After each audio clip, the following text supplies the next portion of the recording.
So the next gentleman really needs no introduction. But for those of you who are on the internet out there watching, maybe you're not familiar. Brian Bowman spent over 20 years as euphonium player in both the Navy band and the Air Force band, mostly in the Air Force band, principal euphonium, the god of all euphonium playing, I believe. As when I introduced him to the concert band yesterday, I told him, I said, look, this man standing before you is the greatest euphonium player that's ever lived, in my opinion. He has done more for the euphonium community than anyone has. I remember, and many of you probably remember back in the 70s when he recorded his LP that had the 4 dialogues and the Capuzzi on it. That was instrumental in my life and many euphonium players of my generation, as well as what he's done in the past. I was rehearsing with the inter-service euphonium choir last night, and I was sitting there, and Brian was conducting. I'm looking around, there's like 2 of us in this euphonium choir that did not study with Brian. And I'm looking at all the representatives from the different bands and going, what a legacy that he has had. So, without further ado, would you please give a warm welcome to Dr. Brian Bowman. Thank you very much. Thank you.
Maybe this one's better.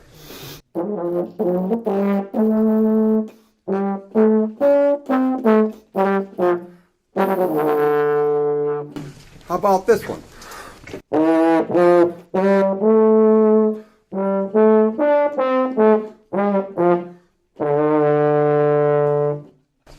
What's the difference?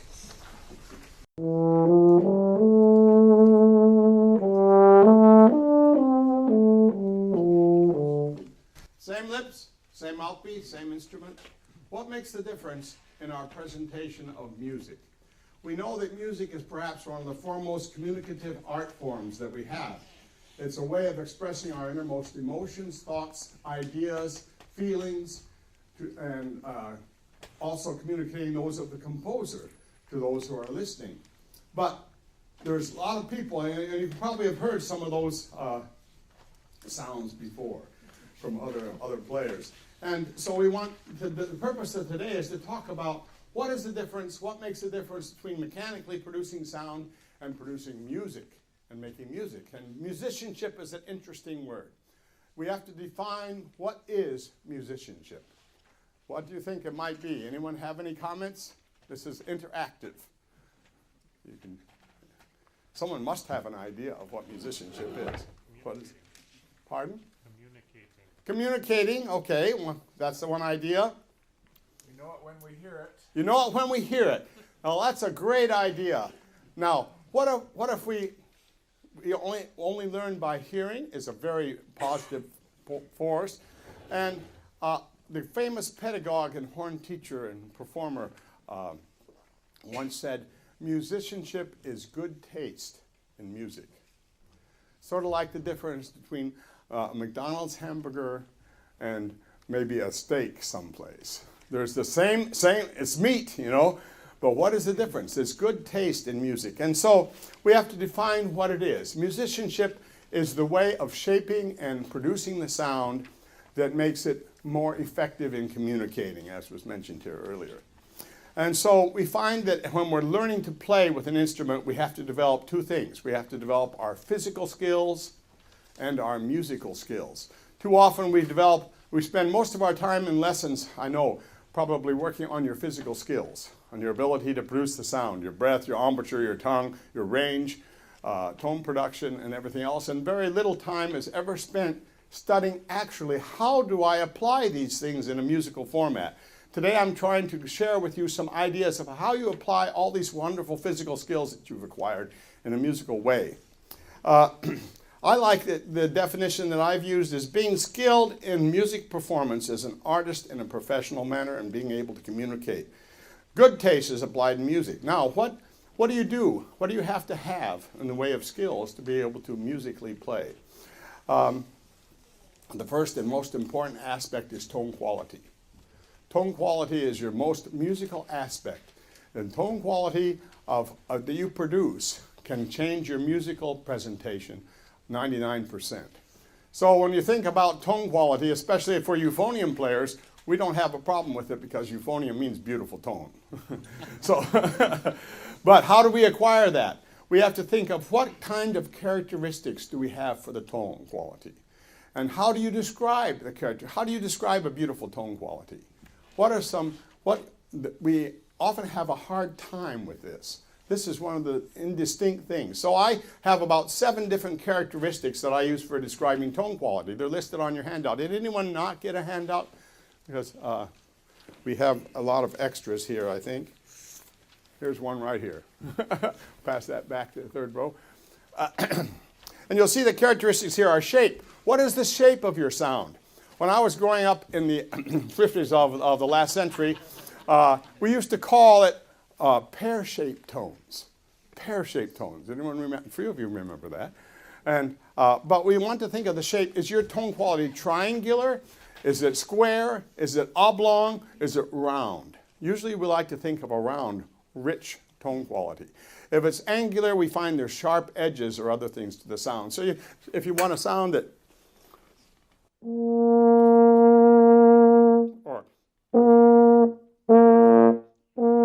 that has a sharp edge to the sound, the shape can be used to describe that and work with that. The second thing, of course, would be pitch, and this is very important part of playing.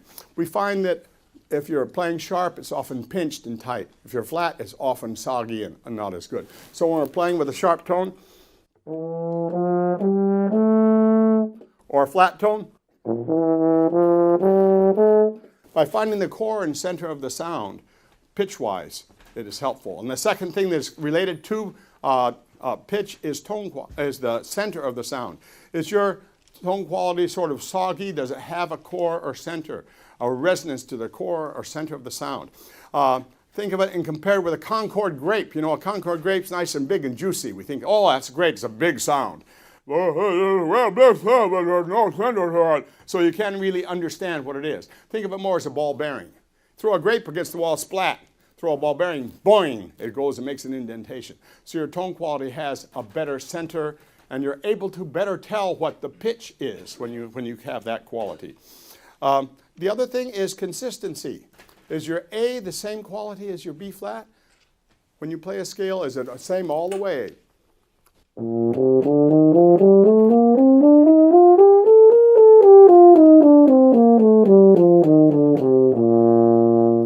Or certain tones, woof tones, or tones that don't speak quite as well, tones that are louder or softer. Work on consistency of sound.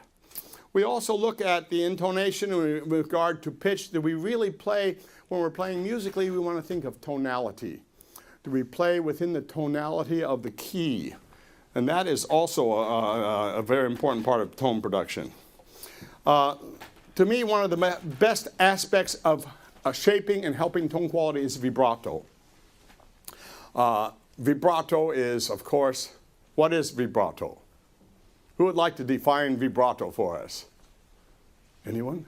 Frequency modulation. Frequency modulation, that's one idea. What's another? Enhancing of the sound like icing on a cake. Okay. Okay. Anyone else? Ornamentation. Ornamentation. Okay. I like to think of vibrato as a shaping of the sound in pitch and intensity that allows you to move the sound and the pitch as you desire musically. So the vibrato, of course, it could be a whole workshop in itself, but you know, we have several choices of vibrato that we can use on the instrument. The diaphragmic vibrato, such as the singers use, is not as frequently used, although there was a great euphonium player in the last century, Ray Young, who had a diaphragmic vibrato, played beautifully. The other is the hand vibrato, which is a little difficult on euphonium to have a hand vibrato. And the third type of vibrato, which I endorse for a number of reasons, is the jaw or lip vibrato.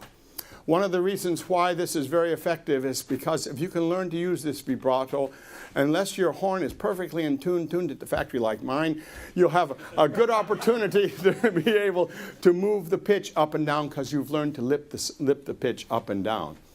And the second thing is that it allows you to develop a freedom of the embouchure in the upper range. You know, if you can play in the upper range with the vibrato, your embouchure is not too tight.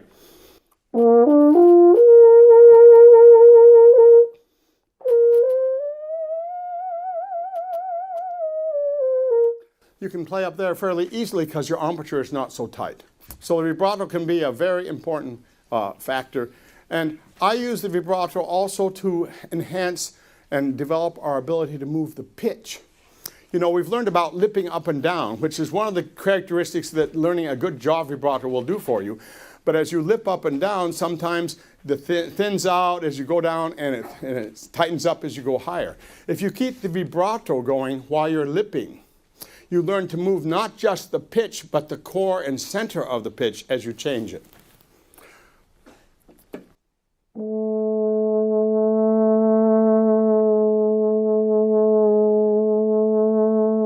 By having vibrato, no matter where I put it, there's still a core or center of the sound. So the vibrato can be a great tool, a musical tool. And learning how to control it, how to use it, is a matter of study and listening. Whatever you do as a player with the jaw vibrato, do not join the International Association of Jaw Hoppers that can't turn it off, you know.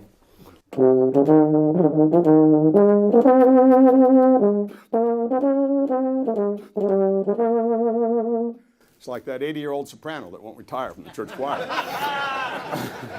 So whatever you do, make sure the vibrato is under your control and play some without vibrato. And you can, of course, use the vibrato in shaping and doing the sound.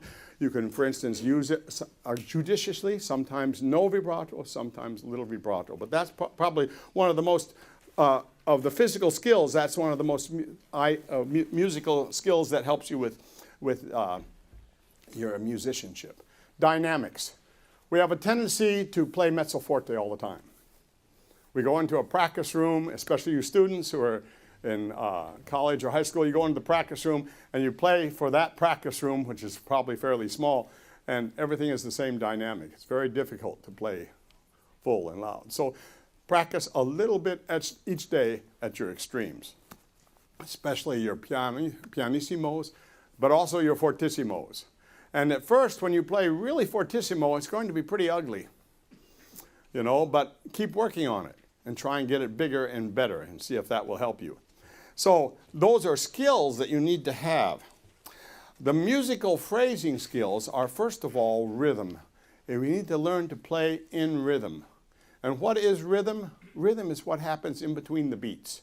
It's not tempo, it's what happens in between the beats.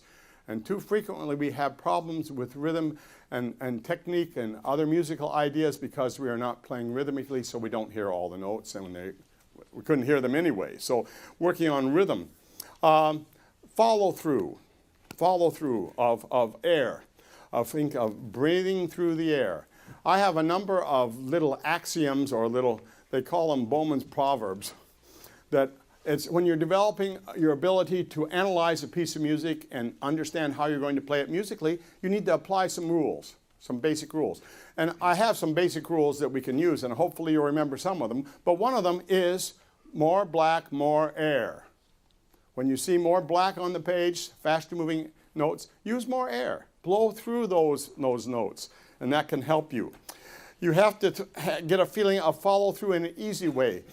Too often we get a feeling of air pressure. We're pushing the sound rather than pulling the sound. And you can experience this by going into a door frame and pressing the backs of your hands against the door frame for a while and turning sideways. How many have done that? Some of you have done that? But a lot of you haven't. You need to try this. You press the backs of your hands against the door frame a little bit, and you turn sideways, and your arms just float up, sort of a weightless feeling. This helps you with this idea of air flow and air floating. It's not something that we do that pushes the sound.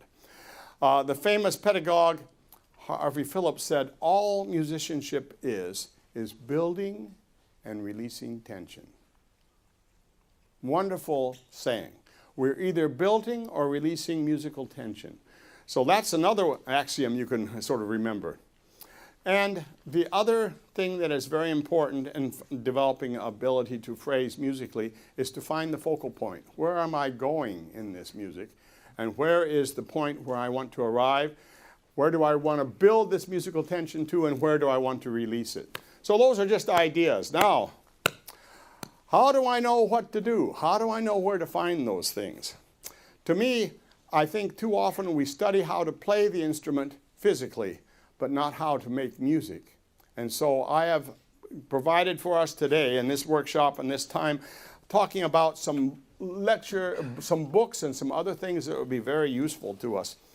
To me, texts are that we have a lot of books. You know, we have Arbon's, we have Rochu, we have all these books that teach us how to play the instrument, but not many books on how do we interpret those pieces. And so I provided a list on the back here of musicianship texts.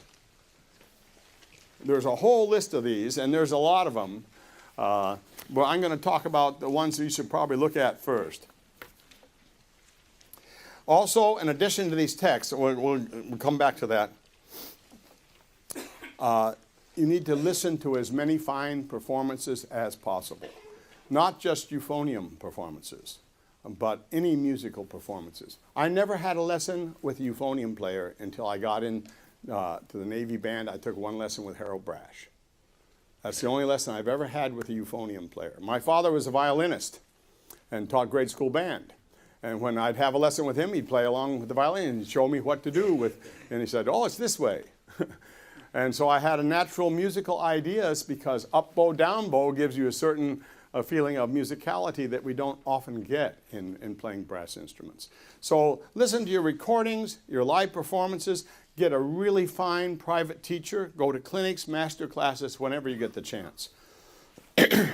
When you're practicing alone, always pretend you're practicing in front of 5,000 people. It'll change your whole attitude of how you practice. Remember, you want to be a musician, not a euphonium player. You want to be a musician who plays euphonium. So let me go right ahead into this little book. Anyone see this little book before? Expression in Music by H.A. Vandercook. It was originally $1. And this book was the Bible of interpretation for the great band director William D. Ravelli at the University of Michigan, who was my band director. And he quoted from it frequently. And we're going to talk about this book a little as one example. This book is one of the most interesting books that helps us with some rules for interpretation. And I provided on your thing some examples. But I'd like to just quote some things from him here.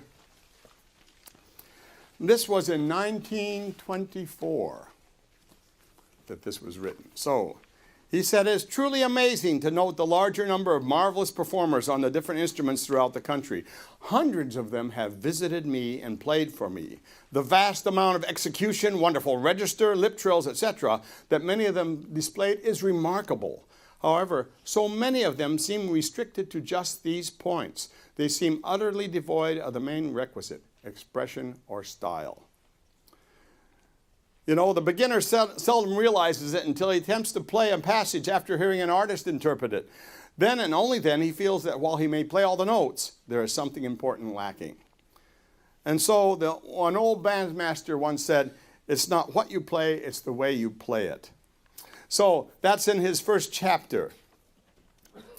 And so let me share just another couple little gems from his beginning here. Anyone can play loudly, but it takes a musician to play softly, especially those on brass instruments.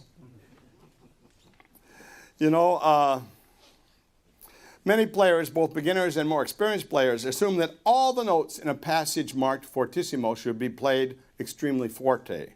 This is a serious error, as the supposition that all the notes in a passage marked pianissimo should be played softly. Accents in a melody should be as natural and indiscernible as those in ordinary conversation. So we're going to talk about that. If you take a simple phrase and you'll turn to the, let's see, did I have that here? Yes, let's go to the workshop. Although on this, let me let you mark another text that also would be very good. One of if you're going to just get two texts, take the very one at the bottom of the page, expression music. It's on the web. You can get it on the web for, I think, $5 or $6. It's still available. The other one, which I would suggest, is Thurman, James Morgan Thurman, Note Groupings, a method for achieving expression and style in musical performance. That's a wonderful book. It was written, James Thurman was in the Navy School of Music for many years before it became the Armed Forces School of Music, taught up in Pennsylvania. And this actually is his doctoral dissertation at Catholic University. And it's a wonderful expression of how to get across the bar line. And of course, all these have some wonderful things. Okay, let's go to the workshop for a moment. It's not what you play, it's the way you play it. So, common mistakes in interpreting music. Too much monotone. All notes are too near the same volume. Number 2, long notes are too soft as compared with shorter notes, and short notes are too loud in comparison with longer notes. Number 3, long notes are allowed to diminish in volume before their time value has expired. Short notes are almost invariably too loud for the long notes that accompany them, especially in runs or arpeggios of sixteenths. All dotted notes are curtailed, making them staccato, shorter than is written. Well, look at the statement. You'll see there. Were you there last night? Were you there last night? Were you there last night? Were you there last night? Were you there last night? Just changing the emphasis on that sentence can change the meaning of it. The same thing with our musical ideas. And so let's look at a couple of examples we have here. And this is just from one book. And you have to realize that examples and rules can not apply in every single occasion, but it gives you a starting point. It gives you something to reference when you're beginning to learn to interpret. And why these are important, you know, are, let me read one more quote. No matter how poetically it may be described, expression in music consists of well-placed and intelligent accent or emphasis. Next to good tone, it's considered the most valuable stock in trade for the musician. You've often heard the saying, well, he played from the heart, or he played from the soul, he put his heart into the music, you know, and how do you do that? Is it just something that comes to you, you're born with it, and there's no way of acquiring it? Well, this is what we're trying to work on today. Let's see if we can acquire it. Let's go on to the feeling of these dotted figures. If you'll look at your exercise number 1 on this page of exercises here, we're not going to get through most of these, but this will give you just a sample from the Van der Kook book. You know, we see dotted notes followed by a 16th note. Very often we find this pattern played badly, mainly because we often find it played out of rhythm. We often find it played as a triplet figure.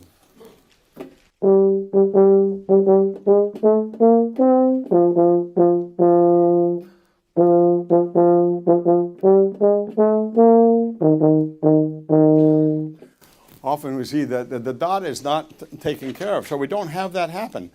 So when we think of it being in rhythm,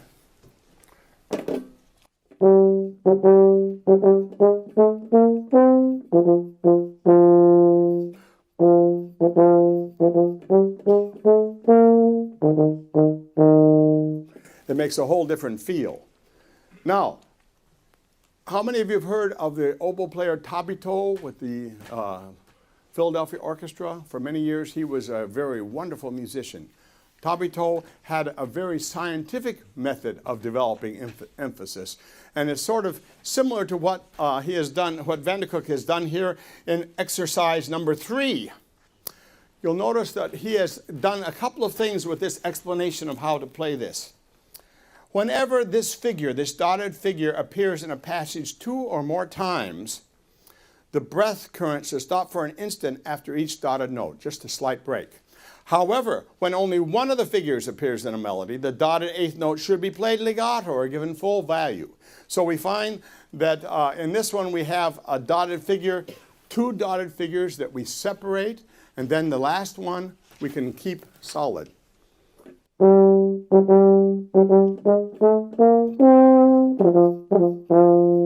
So you keep that one full value, and you can make that better. And instead of playing it as you would hear it in many school bands, played like this,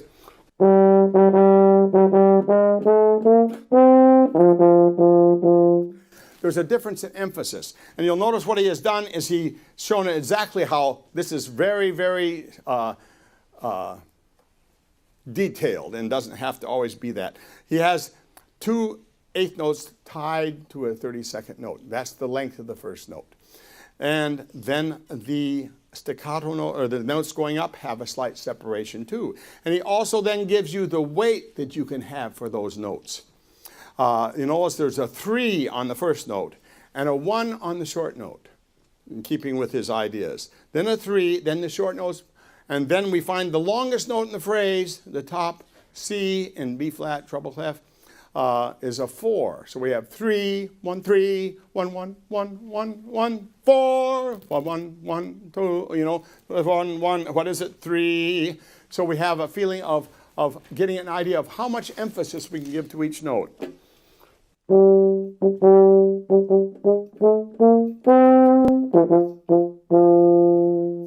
Changes, it's a very simple phrase, but it gives us an idea of how to interpret it.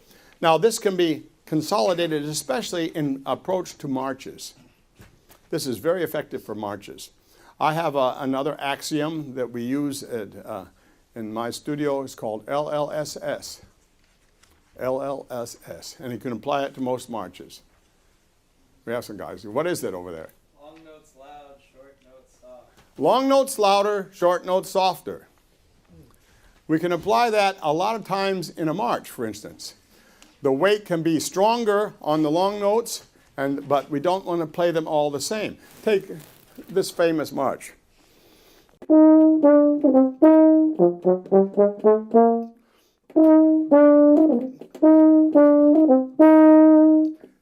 See how I've separated those notes and added a little emphasis to the longer note.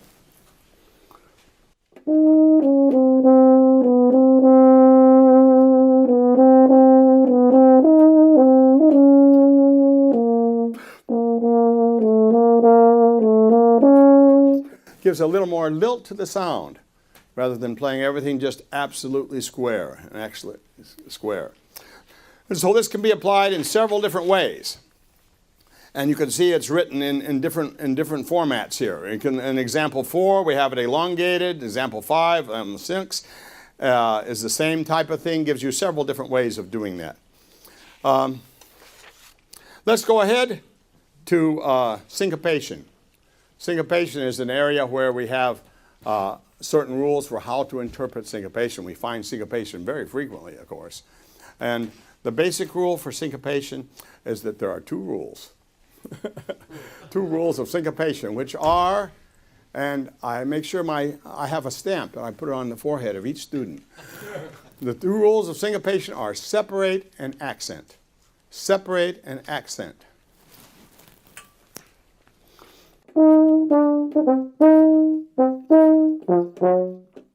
Notice how instead of the usual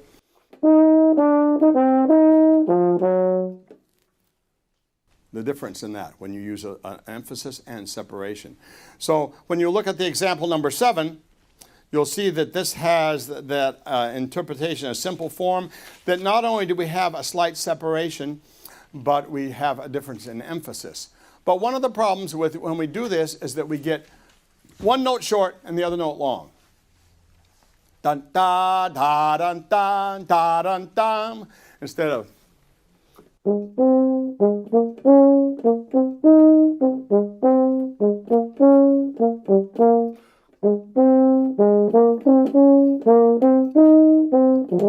so we get a difference in emphasis. But you'll notice using the number section, we use the long notes, a little more emphasis, and the short notes a little less. And no matter how fast you play it, you maintain that, you know.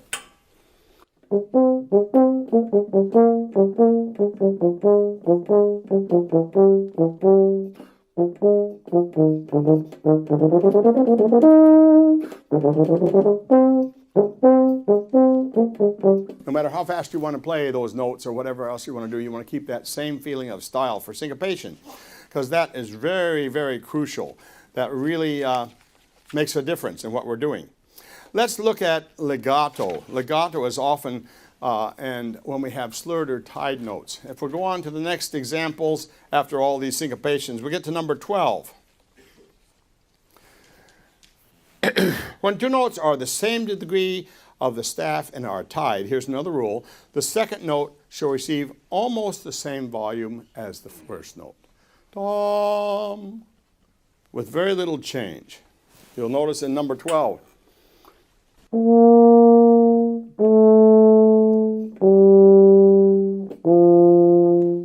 However, when you change notes, the second note is slightly softer than the first note, which is in example 13.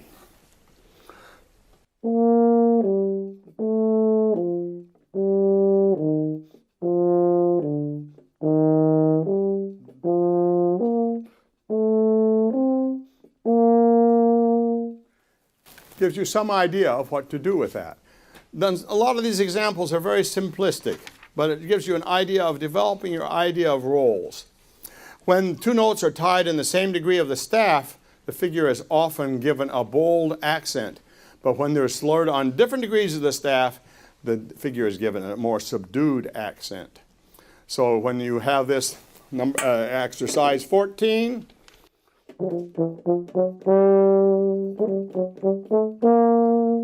and then 15,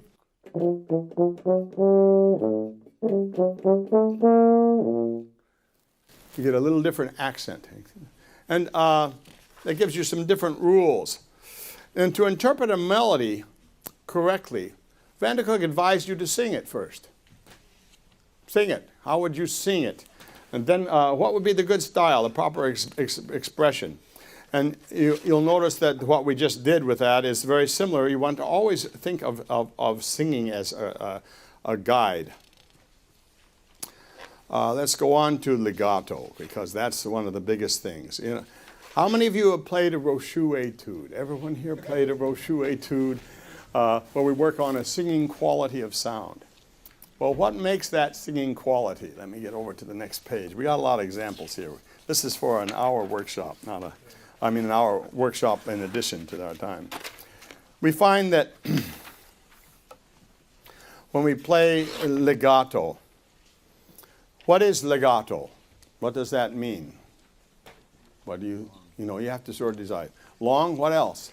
Smoothly connected. Smoothly together, a direction to perform a passage in a flowing, connected manner. And so we have to figure out how we are going to do that. Too often we have a certain amount of problems in playing legato. The tack is usually too hard or too sharp. And the tongue then gets slow sometimes in touching the roof of the mouth and retiring. This causes the tones to separate because the tongue being slow interferes with the passage of the breath. There's not a sufficient breath in taken for each passage, and so you're constantly running out of air. And so you have to make sure you gauge your breath so you don't spend it all on the first part of a legato passage. When a deep breath is taken, many times it's not controlled properly, and so it doesn't, and so the tone is often too loud at the beginning and dies at the end. The notes of short duration, 8th and 16th notes, are played often much too strong in volume from the other long notes, and it creates sort of a sing-song feel of legato. Each phrase is always played at exactly the same volume, so you get the monotone effect. So when you think of legato, one of the best ways to think of a legato phrase is to play one note for the duration of the time of that phrase. As this example, I think I have it here in, no I don't, I didn't copy 35. 35, you just play one note.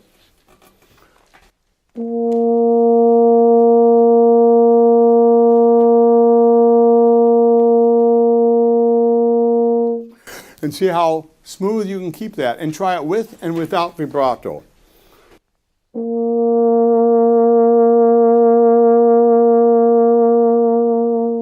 And then you go to feeling of what you want it to be legato with a slight articulation. Especially this is necessary for trombone players, but it's good for us to learn it also.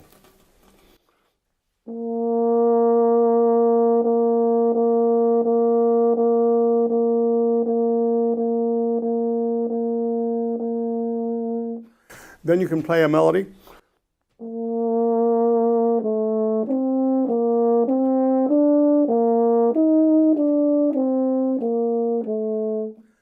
And it's connected, but it's articulated. It's not slurred. And so legato style is not always slurred. It can be articulated, but too often, whenever we use the tongue, we separate. And so learning to use a legato tongue is a very good tool musically. For you valve players, also when we get into legato, you need to learn to let your fingers do the work and not try to form the embouchure for each note, so that you get a feeling of letting the legato and the slurred passages be very smooth.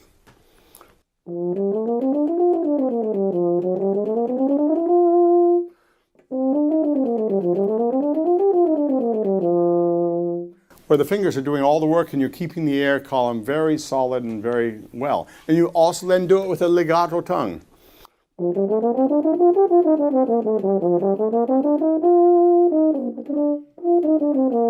So you get that feeling of being able to connect and make the legato work for you. So that can be a very important skill. Too often students I have seen come and they have no concept of a legato smoothness. And whenever they use the tongue, there's a break or a separation. So that's a good skill that can happen for you.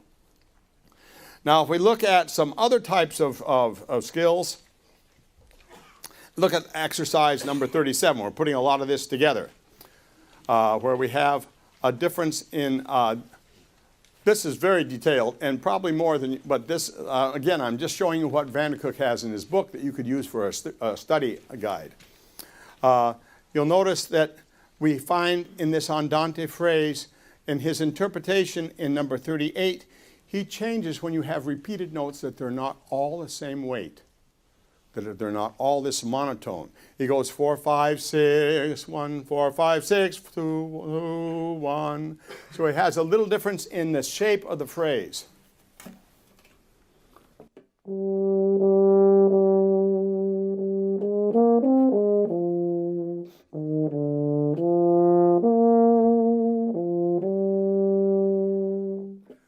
Which is a lot different than playing it.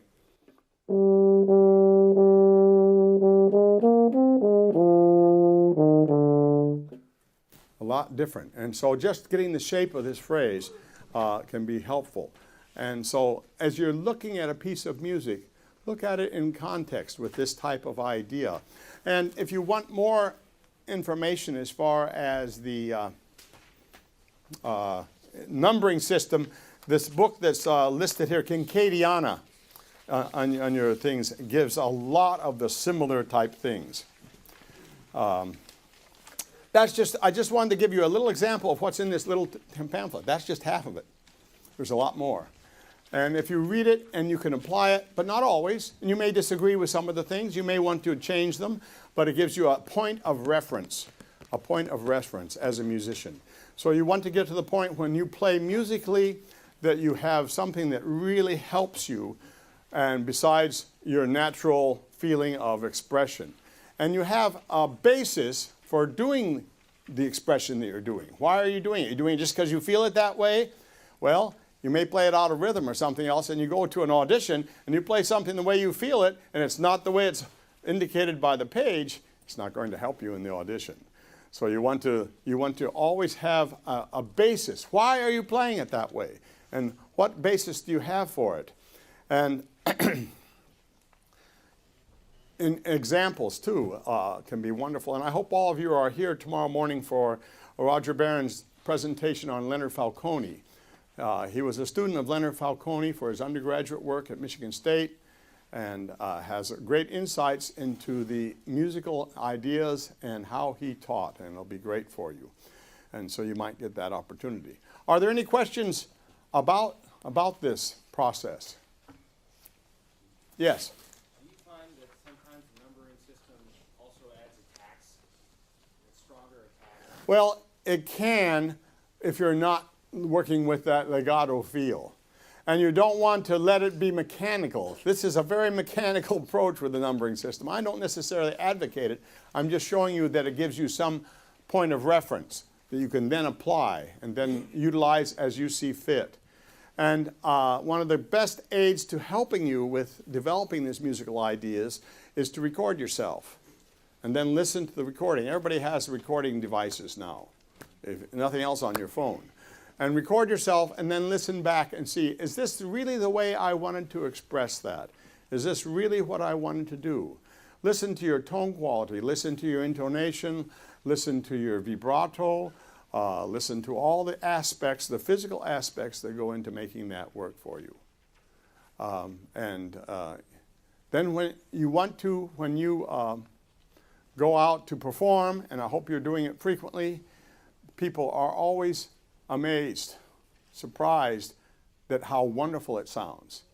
And the idea is that we want, as musicians, we want to reach inside everybody who is listening and squeeze their soul a little bit. And reach inside and squeeze their soul with our sound and our musical interpretation. And if you can do that, if you can make that really happen, you'll feel the satisfaction. It doesn't always happen. Let me clue you. It doesn't always happen. But it does. And when it does happen, it's a marvelous experience. I remember one time I did a recital in Hamar, Norway at Tuba-Euphonium conference.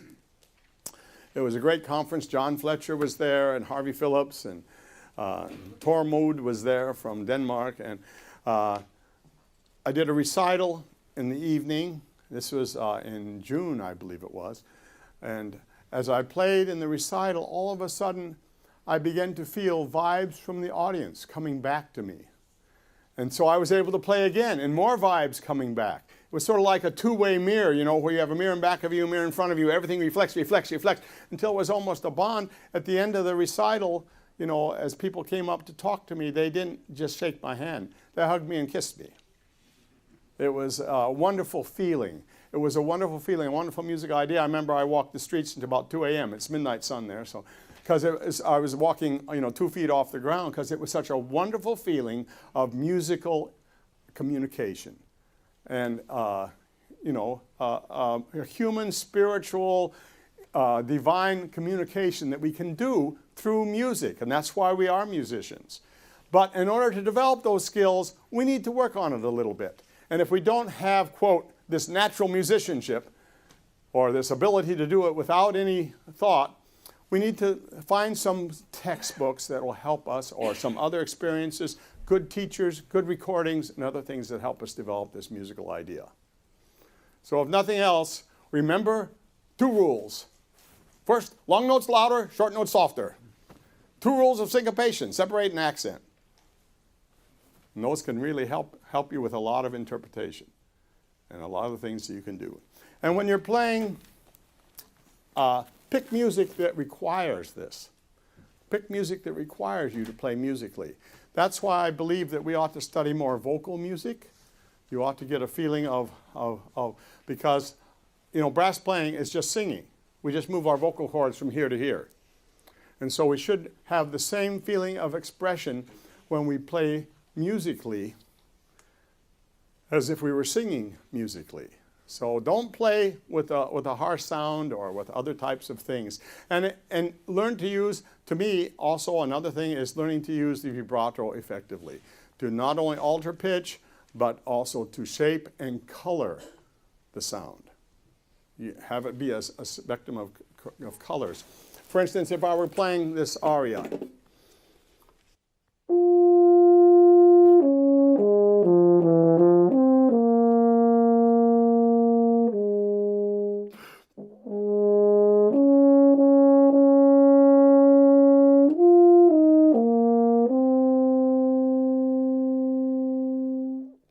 with no vibrato, it sounds all right, but listen to the different types of colors you can make with the vibrato.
You can change the whole shape of the sound and of the phrase and how you use vibrato.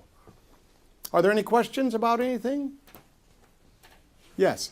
My euphonium students are very young, fourth graders. We spend obviously a great deal of time just developing the initial embouchure. I've always been hesitant with these young players to start working on vibrato. At what time, with a very young player, assuming the students maybe have a range of an octave, a B-flat scale, Okay. how do you feel about that? I feel that you should spend probably 6 months without vibrato, depending on the student. But once they can produce an even sound and hold it steady, then you can introduce the vibrato. And in teaching the vibrato, make sure that it becomes a wave above and below the pitch and not a jerk. You know, not die, yai, yai, yai. I like to think of as much working with the development of as much shape of the vibrato as possible. So you start with a yai, yai, yai, a lot of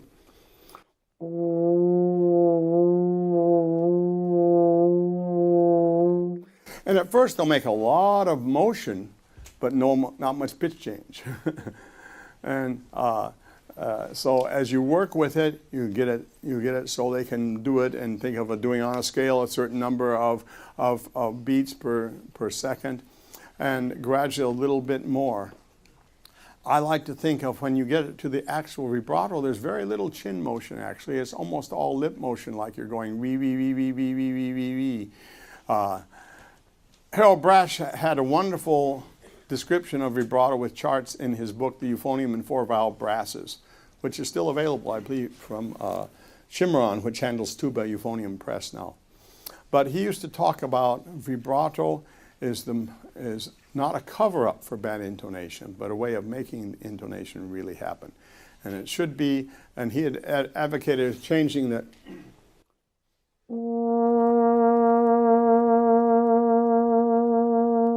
Now, if you watch my chin, you'll see hardly any motion, but you'll hear some variation in the pitch, not only the pitch, but the intensity of the sound.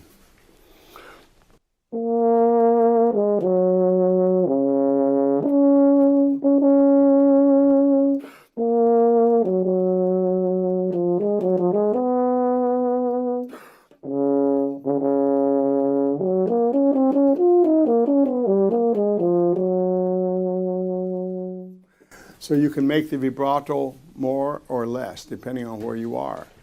But learn to control it, because there's times when you use very little. There's times when you can use it at the end of a phrase or the beginning of a phrase, or you can play downtown with the club, you know.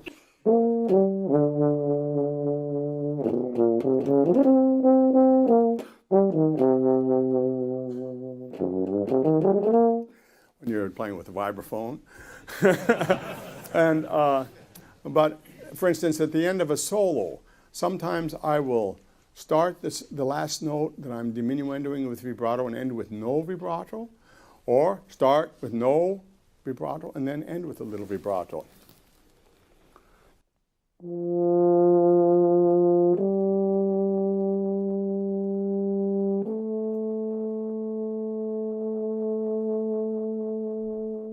Or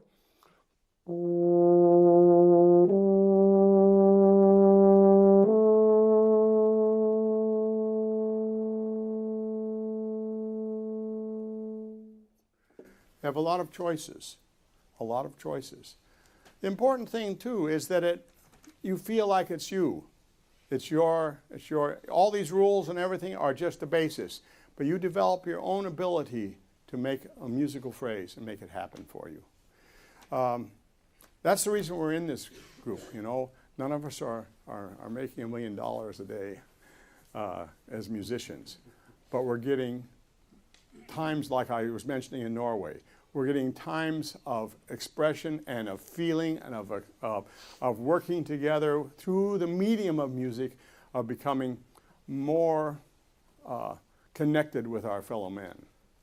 And this is a benefit and a benny of being a musician that you can't buy in any other profession.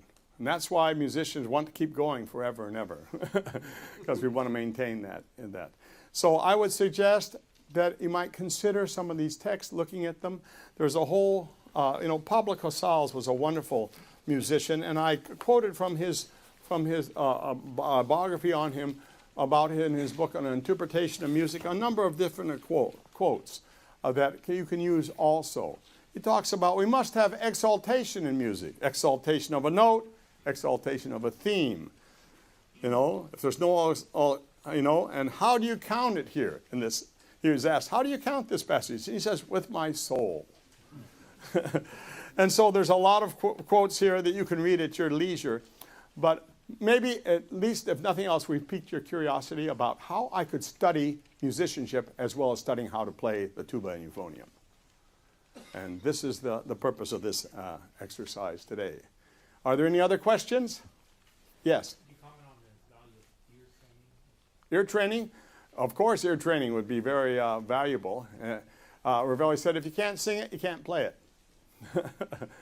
And so I would develop that ability very much so. Part of my audition process at the University of North Texas is having them match pitches first with their voice on the piano and then with their instrument to see if they can match pitches. Play a pitch, where is that? Play it.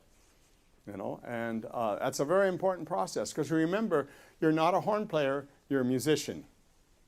And so any skills that help you as being a musician, then you apply it to the instrument or to the manner in which you are making music. But this can apply to anything that we're doing, but we can especially apply it to the euphonium and tuba. And the euphonium players, you know, you're a very special breed. And from the word itself, that you make a beautiful sound, and that people will come up to you after you perform and say, it was wonderful. It touched me. It gave me a chance to leave the hall feeling better than when I came in. And that's our goal at every opportunity. I really appreciate you coming here. I've been doing this 40 some years. Let's see, since '83, I guess. But and it's a real pleasure to be back here with you. And I encourage you, be musicians, but enjoy it. And remember, you are really a fortunate group. So I hope you enjoy the rest of the conference. Thank you all very much. Thank you. Thank you. Thank you.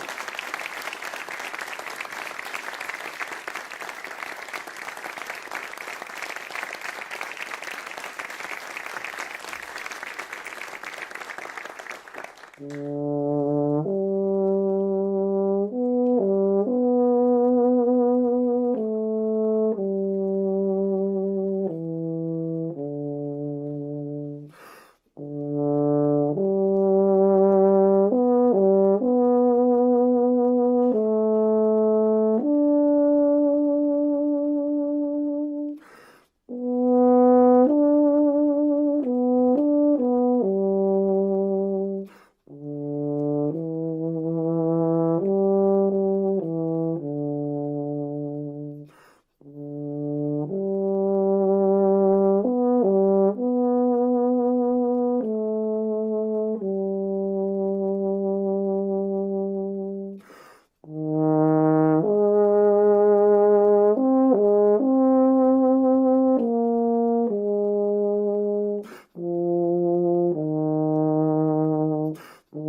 you.